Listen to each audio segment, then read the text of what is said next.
अरे हुड, अरे फुट. किती बी सांगितलं तरी प्रेमाची भाषा काही काही लोकांना समजत नाही.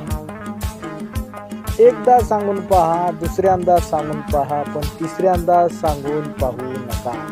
कारण यांना प्रेमाची भाषा कधीच कळत नाही, म्हणून त्यांना दुसरी भाषा दाखवायची. तुम्हाला समजतंय मला काय सांगायचं? कारण प्रेमाची भाषा दाखवून यांना समजत नाही, म्हणून दुसरी भाषा म्हणजे वाजवून द्यायची.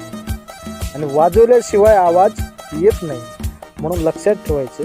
काही काही लोक इतके निष्ठुर आहेत की प्रेमाची भाषा त्यांना समजत नाही, म्हणून त्यांना दुसरी भाषा सांगितली की ती समजते आणि तेव्हा आपला नाद करायचं बंद करतात. म्हणून लक्षात ठेवा, ही प्रेमाची भाषा न समजू शकणारे यांना दुसरी भाषा दाखवावीच लागते. एवढंच मला सांगायचं.